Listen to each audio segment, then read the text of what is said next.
This is a summary of the study conducted by Cohen, Amarine Dickens, and Smith in 2006 titled Early Intensive Behavioral Treatment, Replication of the UCLA Model in a Community Setting.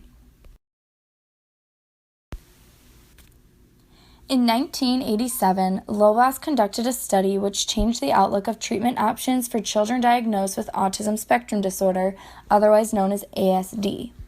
In this study, 9 out of 19 children were included in general education classrooms following intense behavioral treatment for children under the age of 4. A follow-up study in 1993 found the same effects with an even better outcome of children who were enrolled in general education classrooms when given behavioral treatment prior to beginning school. The current researchers replicated the Lovaas studies in community-based settings.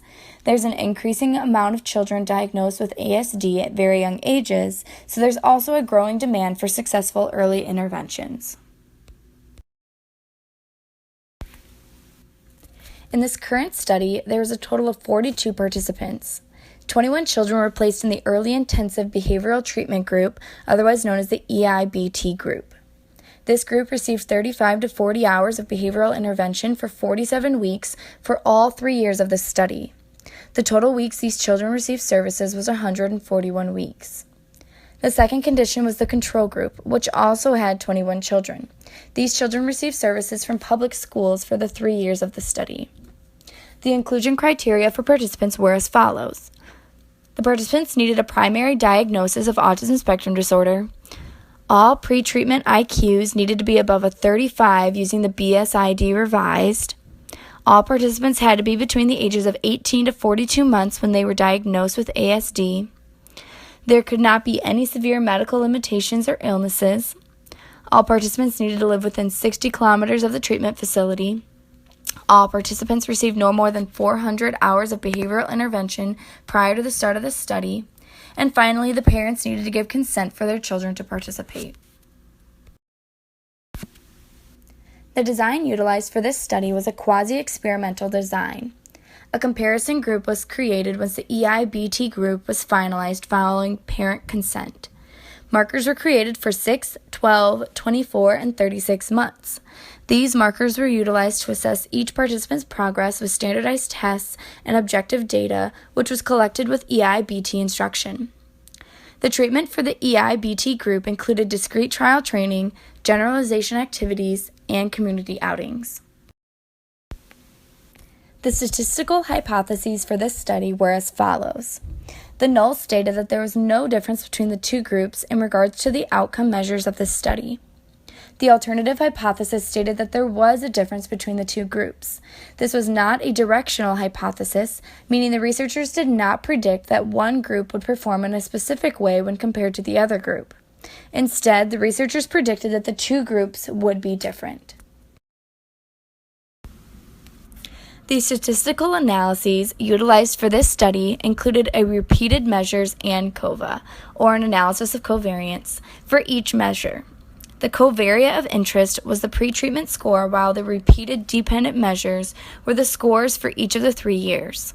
A post-hoc test was also conducted to determine group differences. There was a significant difference between the two groups for IQ with an F value of 5.21.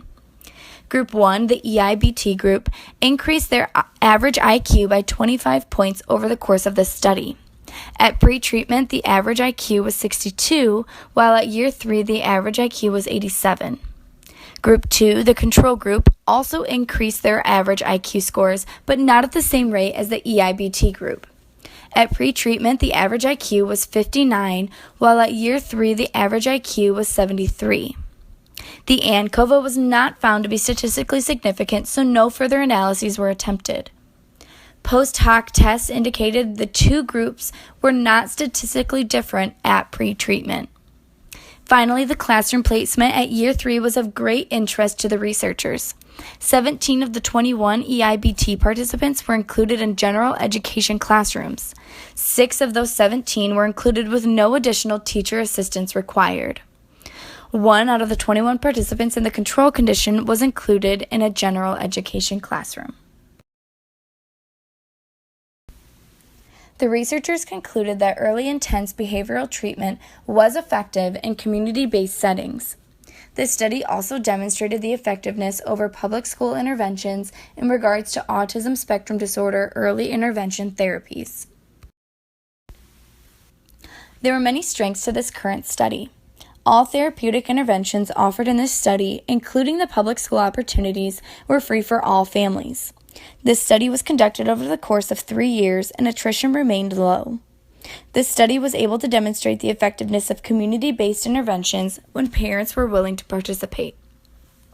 The researchers measured a variety of dependent variables. These included IQ, language comprehension, expressive language, nonverbal cognitive skills, and school placement. This current study also received consistent results with previous studies. Finally, the difference in school placement between the two groups was a very important strength of this study. Only one child was placed into a general education classroom in the control condition, while 17 children in the EIBT condition were placed into general education classrooms. While there were many strengths to this current study, there were also many weaknesses. No random assignment to groups took place. This could have resulted in the two groups being different prior to any intervention. Since there was no random assignment, parents chose which condition they wanted their child to participate in. This resulted in a selection bias for participants. The EIBT condition also had more children diagnosed with autism spectrum disorder and fewer children diagnosed with pervasive disorder, which is considered to be a milder diagnosis than ASD and has a more favorable prognosis. The EIBT group had more two-parent families, which may have been a confounding variable for the results of this study. The home environment may have differed greatly and affected the dependent variables of interest. Similar to this limitation, the parents of the EIBT group also had a higher average education level than the control group parents. The sample size for the study was 42, which is a small sample size for group design research. Finally, there was no measure for treatment fidelity in the control group. There are too many different interventions utilized in the public schools to assess treatment fidelity.